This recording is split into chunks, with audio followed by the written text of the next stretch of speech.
আমি সঞ্জয় কর্মকার সঞ্জয়ের সঙ্গে কিছুক্ষণ ইউটিউব চ্যানেলে সকলকে জানাই স্বাগত। এখনকার প্রতিবেদন বিদ্যালয়ে বন্দে মাতরম, তা নিয়েই এক টুকরো আলোচনা থাকবে এই কিছুক্ষণ সময়ে। রাজ্য সরকার ঘোষণা করেছে যে সমস্ত সরকারি এবং বেসরকারি বিদ্যালয়ে প্রার্থনা সঙ্গীতের সময় বন্দে মাতরম গাইতে হবে, অর্থাৎ বন্দে মাতরম সঙ্গীতটিকেই প্রার্থনা সঙ্গীত হিসেবে গণ্য করে বিদ্যালয়ে প্রার্থনার সময় বন্দে মাতরম সঙ্গীতটি গাইতে হবে। ইতিমধ্যে বিভিন্ন বিদ্যালয়ে বন্দে মাতরম গাইছে ছাত্রছাত্রীরা এবং তা সমাজ মাধ্যমে প্রকাশও পাচ্ছে। সমাজ মাধ্যম বা গণমাধ্যম আছে বলে এইগুলো দেখতে পাচ্ছি, ইউটিউবের মাধ্যমে দেখতে পাচ্ছি, কখনো ফেসবুকে দেখতে পাচ্ছি। বেশ ভালো লাগছে। ফেসবুক বা ইউটিউব না থাকলে হয়তো কোন উত্তরবঙ্গের কোন স্কুলে এই বন্দে মাতরম সঙ্গীতটি গাওয়া হচ্ছে বা ধ্বনিত হচ্ছে বা মিউজিক্যাল ইনস্ট্রুমেন্টের মাধ্যমে পরিবেশিত হচ্ছে তা জানতে পারতাম না, শুনতে পারতাম না বা দেখতেও পারতাম না। খুব ভালো লাগছে। প্রকৃত সংগঠক বা প্রকৃত পশ্চিমবঙ্গ প্রেমী এবং প্রকৃত সুস্থ পরিবেশ প্রেমীর হাতে যদি দায়িত্ব ন্যস্ত হয় তাহলে সুন্দর একটা পরিবেশ গড়ে উঠতে পারে। বিগত দিনগুলোতে এই পরিবেশ গড়ে ওঠেনি। স্কুল ছুটের সংখ্যা বেড়েছে, শিক্ষা দপ্তরে এক ভয়ঙ্কর অবস্থা তৈরি হয়েছে। পুলিশেরা শিক্ষকদের লাঠিপেটা করেছে, লাথি মেরেছে, আমরা এগুলো দেখেছি। একটা রাজ্যে বা একটা দেশে যখন শিক্ষকদের গায়ে কেউ লাঠিপেটা করে বা লাথি মারে, তার চেয়ে দুঃখের আর কিছু থাকে না, কারণ শিক্ষক সর্বদাই প্রণম্য। শিক্ষককে আলাদা একটা মর্যাদায় রাখা হয়েছে সারা জীবন। তাই আমরা ছোটোবেলায় ছাত্রবন্ধুতে পড়েছিলাম, শিক্ষক হচ্ছে শ্রেষ্ঠ সমাজবন্ধু। প্রশ্ন থাকতো ছাত্রবন্ধুতে, বৃত্তি পরীক্ষায় প্রশ্ন থাকতো শ্রেষ্ঠ সমাজবন্ধুকে, আমরা উত্তর লিখতাম শিক্ষক মহাশয় হচ্ছেন শ্রেষ্ঠ সমাজবন্ধু। তা সেই শিক্ষকদের হাতে অনেকেই বড় হয়েছেন, কিন্তু বেশ কিছুদিন আগে দেখলাম শিক্ষকরা পথে বসেছে, তাদের আন্দোলনে আবার পুলিশ লাঠিও চালিয়েছে। যাই হোক, সেটা অন্য প্রেক্ষাপট, কিন্তু বিদ্যালয়ে বিদ্যালয়ে বন্দে মাতরম গাওয়া হচ্ছে, ধ্বনিত হচ্ছে, দেখে ভীষণ ভালো লাগছে। মন ভরে যাচ্ছে, আনন্দে ভরে যাচ্ছে। এই কদিন আগে ছাত্রদের বিশেষ সম্মাননা জ্ঞাপন অনুষ্ঠানে সরস্বতী বন্দনা গাওয়া হলো। আহা, কি অপূর্ব! ইউটিউবেই শুনলাম, ফেসবুকেও দেখলাম এবং শুনলাম, মন ভরে গেল। ভৈরবী সুরে গাওয়া হলো সংস্কৃতে সরস্বতী বন্দনা। অপূর্ব! এমনি ভৈরবী সুর বড্ড সুন্দর সুর, করুণ সুর। বিশেষ করে এটা ভোরবেলা হয়তো গাইলে আরও ভালো লাগে। সেই ভৈরবী সুরে সরস্বতী বন্দনা হলো একটি বিশেষ অনুষ্ঠানে, যে অনুষ্ঠানে মাননীয় মুখ্যমন্ত্রী উপস্থিত ছিলেন বিজেপির রাজ্য সভাপতি শফিক শ্রমিক ভট্টাচার্য মহাশয়। শ্রমিক ভট্টাচার্য দেখলাম গানটি খুব মুগ্ধ হয়ে শুনছেন, এবং আমার তো মনে হয় তিনি ভীষণ আবেগপ্রবণ মানুষ। এ ব্যাপারে তিনি মনে হয় কিছুক্ষণের জন্য বেশ আবেগমথিত হয়ে পড়েছিলেন। দেখলাম যে মাননীয় মুখ্যমন্ত্রী শুভেন্দু অধিকারীও তিনি গাইছেন। তারপরেই গাওয়া হলো বন্দে মাতরম। অপূর্ব সমবেত কণ্ঠে ছাত্রীরা গাইল বন্দে মাতরম।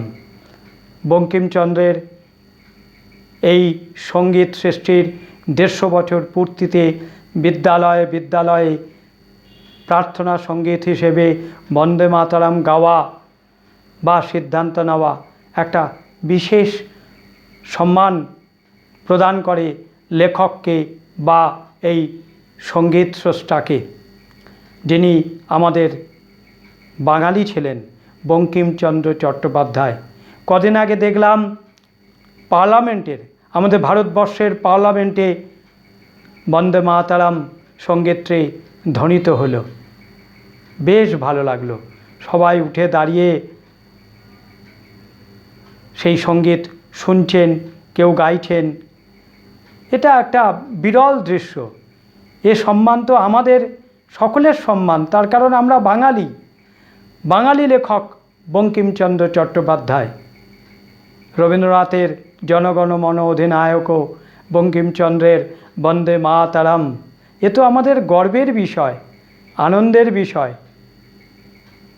কিন্তু এই সঙ্গীতটি একটি বিদ্যালয়ে মিউজিক্যাল ইনস্ট্রুমেন্টের সঙ্গে প্রথমে শুরু হলো, তারপর উত্তরবঙ্গের একটা স্কুলে বিদ্যালয়, তারপর সমবেত কণ্ঠে বন্দে মাতরম গানটি গাওয়া হলো। কিন্তু গানটা গাওয়ার সময় দুজন শিক্ষক মহাশয় দেখলাম বসে রয়েছে। খুব দৃষ্টিকটু লাগলো। গানটি তো অপূর্ব, শ্রুতিনন্দন। যদি শিক্ষক মহাশয় দুজন যদি বসে না থেকে যদি দাঁড়িয়ে থেকে গানটি শুনতেন, তাহলে আরও দৃষ্টিনন্দন হতো। এবং ছাত্রছাত্রীদের সঙ্গে শিক্ষকরাও যদি এই গানটি দাঁড়িয়ে শোনেন বা পরিবেশন করেন, তাহলে স্রষ্টাকে এবং এই গানকে শ্রদ্ধা জ্ঞাপন করা হয়। তার কারণ এটা তো ন্যাশনাল সং। আমাদের এ গর্ব, আমাদের এ গর্ব করার মতো বিষয়, তাকে আমরা সবাই মিলে সম্মান প্রদর্শন করি, এটাই আমার প্রার্থনা। এই প্রসঙ্গে আরেকটি কথা বলা যায় যে মাদ্রাসা স্কুলগুলিতেও সরকার বন্দে মাতরম সঙ্গীতটি প্রার্থনা সঙ্গীত হিসেবে গ্রহণ করতে বলেছে। কিন্তু মাদ্রাসা স্কুলে এ নিয়ে একটু বিতর্ক আছে। তার কারণ এই গানটির মধ্যে শেষ স্তবকে আছে প্রতিমা গড়ি মন্দিরে মন্দিরে। তারা অবশ্য সংখ্যালঘু সম্প্রদায়ের মানুষরা অবশ্য মূর্তি পূজায় বিশ্বাস করে না, পুত্তলিকা পুজোয় বিশ্বাস করে না। তারা মন্দিরে খুব একটা আসেন না বা যান না। ফলে তাদের এটা একটা আপত্তির জায়গা হয়তো রয়েছে। তবে আশা করব সরকারের সঙ্গে আলোচনা করে এ বিষয়ে নিশ্চয়ই সমাধান হয়ে যাবে। তবে সেটুকু বাদ দিলে প্রথম স্তবকটু গাওয়া যেতেই পারে। আর আমাদের দেশ ও মাতৃকাকে বন্দনা করতে, তাকে প্রণাম করতে, প্রণাম জানাতে আমাদের কোনো দেশবাসীর অবশ্যই কোনো কুণ্ঠা বা দ্বিধা থাকার কথা নয়। দিনের শেষে আমরা সবাই ভারতবাসী, দিনের শেষে আমরা সবাই দেশবাসী, দিনের শেষে আমরা এ দেশ ও মাতৃকার সন্তান। তাকে বন্দনা করতে, তাকে প্রণাম জানাতে নিশ্চয়ই অসুবিধে নেই। মন্দিরে মন্দিরে প্রতিমা, এই ব্যাপার নিয়ে একজন সারা ভারত শিক্ষা বাঁচাও কমিটির সাধারণ সম্পাদক তরুণকান্তি নস্কর বলেছেন যে রবীন্দ্রনাথও এই শেষ অংশের প্রতিমা গড়ি মন্দিরে মন্দিরে এ নিয়ে তিনি আপত্তি করেছেন। এটা ঠিকই যে রবীন্দ্রনাথেরও হয়তো আপত্তি ছিল। তার কারণ হচ্ছে রবীন্দ্রনাথ নিজে ছিলেন ব্রাহ্মধর্মে বিশ্বাসী। ব্রাহ্মধর্মও তো পুত্তলিকা পূজায় বিশ্বাস করে না, তারা তো নিরাকারে বিশ্বাসী। রবীন্দ্রনাথ নিরাকারে বিশ্বাস করতেন। তিনি ব্রহ্মসঙ্গীত লিখেছেন, কিন্তু এক এবং অদ্বিতীয় পরমেশ্বরকে উপলক্ষ করে। সেটাও একটা বিশেষ ব্যাপার।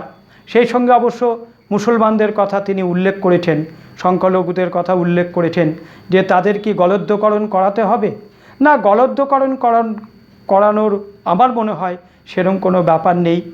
তবে রবীন্দ্রনাথ 1905 সালে বঙ্গভঙ্গ আন্দোলন রদ করার সময় তিনি হিন্দু মুসলিম সম্প্রদায়ের মধ্যে ঐক্য রক্ষার জন্য তিনি রাখি বন্ধন উৎসব পালন করেছিলেন। তাই তিনি হিন্দু মুসলিম এই বিভেদটুকু গড়ে উঠুক, বা কোনো বিষয়ে হিন্দু মুসলিমদের মধ্যে সংখ্যাগুরু সংখ্যালঘু এই সম্প্রদায়ের মধ্যে কোনো বিচ্ছেদ বিভেদ থাকুক, তা তিনি চাননি। তাই হয়তো তিনি এই কথাটা বলেছেন। তিনি কবিগুরু, তিনি বিশ্বকবি। তার জীবন দর্শন নিশ্চয়ই অনেক উঁচুতে তিনি নিশ্চয়ই বলেছেন। যাই হোক, এ বিষয়ে বিতর্ক বাড়িয়ে লাভ নেই। সরকার এবং মাদ্রাসার স্কুলের পরিচালন সমিতির সাথে কথা বলে আলোচনা করে নিশ্চয়ই এ নিয়ে একটা সমাধান সূত্র বেরিয়ে আসবে। তবে বন্দে মাতরম বিদ্যালয়ে গাওয়া শুরু হয়ে গেছে। তা ভিডিও করে বিভিন্ন স্কুল তা আপলোড করছে, পরিবেশন করছে ইউটিউবে কিংবা ফেসবুকে। দেখে ভালো লাগছে। আমরা এরকম আরও শুনতে চাই, আরও দেখতে চাই। এটাই বলবো, পশ্চিমবঙ্গের সমস্ত বিদ্যালয় তারা সেই গান গেয়ে প্রার্থনা সঙ্গীত পরিবেশনের যে মুহূর্ত, তারাও যদি ফেসবুকে বা ইউটিউবে আপলোড করে আমরা সবাই দেখতে পারি। এখনকার প্রতিবেদন এই পর্যন্তই। পরবর্তী সময় আবার পরবর্তী প্রতিবেদন নিয়ে উপস্থিত হব। সবাই ভালো থাকবেন, সুস্থ থাকবেন, আনন্দে থাকবেন এবং নিরাপদে থাকবেন। আমার চ্যানেলটিকে লাইক করবেন, সাবস্ক্রাইব করবেন এবং আপনাদের মতামত প্রদান করবেন। নমস্কার।